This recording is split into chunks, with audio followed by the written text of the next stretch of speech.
Selamat pagi Bapak Ibu dan saudara yang dikasihi oleh Tuhan. Shalom. Berjumpa kembali di pagi hari ini di dalam program Renungan Harian GKPO Halim. Sebelum kita beraktivitas, melakukan berbagai macam kegiatan aktivitas kita hari ini, terlebih dahulu mari kita merenungkan firman Tuhan. Agar hari ini kita berjalan bersama dengan Tuhan dengan tuntunan dan pertolongan Tuhan. Mari kita awali dengan doa. Kami kembali bersyukur kepadamu ya Tuhan di pagi hari ini. Kami dibangunkan Tuhan dari tempat tidur kami dengan penuh sukacita. Kami boleh menghirup udara segar. Kami boleh melihat cahaya kemuliaan-Mu semua karena pemberian Allah. Sebelum kami memulai aktivitas kami hari ini, kami mohon Engkau Tuhan hadir menguasai hati pikiran kami untuk mengerti, memahami akan firman Tuhan yang saat ini kami mau baca.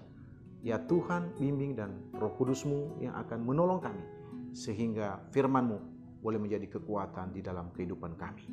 Berfirmanlah bagi kami ya Tuhan, kami siap menerima sabda-Mu. Amin. Yang menjadi perenungan firman Tuhan bagi kita pagi hari ini terambil di dalam Kisah Para Rasul pasalnya yang kedua, ayatnya yang ke-41. Firman Tuhan berkata demikian. Orang-orang yang menerima perkataannya itu memberi diri dibaptis. Dan pada hari itu jumlah mereka bertambah kira-kira 3.000 jiwa. Saudara yang dikasihi oleh Tuhan, menjadi tema renungan kita pagi hari ini. Karya Roh Kudus memberi keberanian. Karya Roh Kudus memberi keberanian. Saudara, setelah minggu lalu kita memperingati hari kenaikan Tuhan Yesus Kristus. 10 hari setelah itu, tepat esok di tanggal 28 Mei, seluruh umat percaya di seluruh dunia merayakan hari itu sebagai hari pencurahan Roh Kudus atau yang kita kenal dengan istilah hari Pentakosta. Peristiwa Pentakosta terjadi dan dicatat dalam Alkitab di dalam Kisah Para Rasul pasal 2. Ketika apa yang telah dijanjikan oleh Yesus ketika Ia naik ke surga, terjadilah para murid-murid menerima apa yang telah dijanjikan Yesus itu kepada mereka. Di dalam pasal 2 ayat 2 dikatakan tiba-tiba turunlah dari langit suatu bunyi seperti tiupan angin keras yang memenuhi seluruh rumah di mana mereka duduk. Dan tampaklah kepada mereka lidah-lidah seperti nyala api yang bertebaran dan dihinggap pada mereka masing-masing. Apa yang telah dijanjikan Yesus bahwa salah satu tujuan kenapa Ia naik ke surga, seperti saya sampaikan di minggu lalu, adalah untuk mencurahkan Roh Kudus atas murid-murid dan atas umat percaya. Lalu karya Roh Kudus ini dalam renungan pagi hari ini menegaskan kepada kita bahwa Roh Kudus memiliki tugas yang sangat penting di dalam kehidupan kita. Selain menolong, menghibur dan membenarkan kita, ternyata karya Roh Kudus juga Bapak Ibu Saudara memberikan keberanian kepada murid-murid dan kepada kita. Terlihat di dalam peristiwa Pentakosta. Setelah para murid-murid dihinggapi oleh lidah-lidah seperti nyala api itu, maka di situ kita boleh melihat bahwa ada keberanian yang dimiliki oleh para murid untuk melakukan tugas pemberitaan Injil sesuai dengan amanat agung yang Tuhan Yesus sampaikan kepada mereka. Mereka lagi tidak takut, mereka lagi tidak mundur dengan keadaan dan situasi apapun yang mereka alami. Mereka maju terus, tidak akan gentar. Kenapa? Karena Roh Kudus telah memenuhi kehidupan mereka. Saudara, mereka berani untuk menyampaikan kebenaran. Berani menyampaikan hal tentang Yesus yang telah bangkit dan telah naik ke surga itu. Saudara yang dikasihi oleh Tuhan, kalau kita melihat ada banyak tantangan-tantangan yang mereka alami ketika itu. Kalau kita melihat di dalam pasal-pasal berikutnya, di dalam pasal 3, pasal 4, di sana Petrus dan Yohanes mengalami intimidasi Bapak Ibu Saudara. Mereka ditangkap oleh para imam-imam, para tua-tua oleh karena pemberitaan dan pengajaran mereka terhadap banyak orang. Tetapi Alkitab mencatat mereka memiliki keberanian. Mereka tidak takut. Kenapa? Karena mereka yakin bahwa Yesus yang mereka beritakan itu adalah kebenaran. Dan oleh karena pertolongan Roh Kudus yang telah berkarya dalam hidup mereka akan memampukan, menolong, dan menyertai mereka.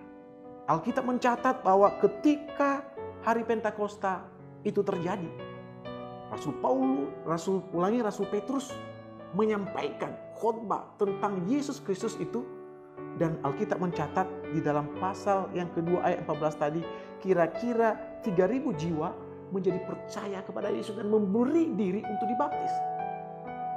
Luar biasa Bapak Ibu Saudara-saudara. Karya Roh Kudus memberikan keberanian. Beberapa di antara mereka tadi yang takut, gentar oleh karena intimidasi dari berbagai macam kelompok. Tetapi mereka justru memiliki keberanian oleh pertolongan kuasa Roh Kudus. Bahkan di dalam pasal 4, kalau kita baca ayat 4 dari Kisah Rasul ini, ketika mereka ditangkap dan diserahkan dalam tahanan sampai keesokan harinya, maka di antara orang-orang yang mendengar ajaran itu, banyak orang yang menjadi percaya. Di dalam pasal 4 ayat 4 dari Kisah Rasul, banyak orang yang menjadi percaya, sehingga jumlah mereka menjadi kira-kira 5.000 orang laki-laki.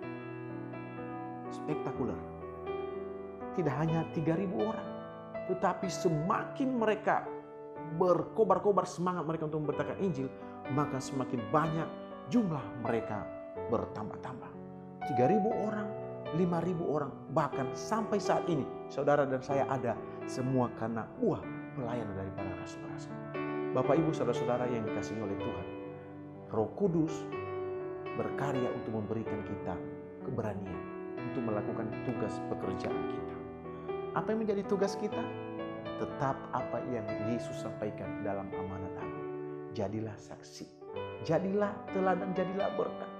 Amanat agung Yesus Kristus dalam Matius pasal 28 ayat 19 dan 20. Pergilah, jadikanlah semua bangsa menjadi muridku, dan baptislah mereka dalam nama Bapa, Anak, dan Roh Kudus. Ajarkan kepada mereka apa yang telah kuajarkan kepadamu, dan lain sebagainya. Dan di akhir ayat itu dikatakan, ketahuilah bahwa aku akan menyertai engkau sampai kepada akhir zaman. Bapak Ibu Saudara yang dikasihi oleh Tuhan, Yesus yang telah berjanji bahwa Ia tidak pernah meninggalkan kita sendiri. Ketika kita mengambil langkah untuk melayani Dia, memberi diri untuk menjadi saksi, maka Ia telah berjanji akan menyertai kita sampai akhir zaman. Tuhan Yesus memberkati saudara. Mari kita berdoa. Terima kasih Tuhan untuk firman-Mu yang sangat sederhana kami dengarkan dan kami baca di pagi hari ini, bahwa Roh Kudus-Mu berkarya dalam hidup kami, memberikan kami keberanian untuk melangkah menjadi saksi Kristus dan memberitakan Injil Kerajaan-Mu, sama halnya seperti yang dialami oleh para murid Petrus, Yohanes, dan murid-murid lainnya. Melalui pelayanan mereka, pengajaran-pengajaran mereka, ada banyak jiwa-jiwa yang boleh menjadi percaya kepada Yesus. Ada 3.000 jiwa, ada 5.000 jiwa. Hingga saat ini kami pun percaya kepada Yesus oleh karena semangat pemberitaan Injil yang mereka lakukan. Mampukan kami juga Tuhan untuk menjadi murid-murid Kristus yang berani untuk menyatakan kebenaran, berani untuk memberitakan Injil melalui hidup kami, melalui talenta karunia yang ada pada kami. Berkati kami sepanjang hari ini Tuhan dalam beraktivitas, apapun yang menjadi pekerjaan kami. Tuhan Yesus yang menolong dan menyertai kami. Hanya kepadamu kami bersyukur dan berdoa di dalam nama Tuhan Yesus. Amin.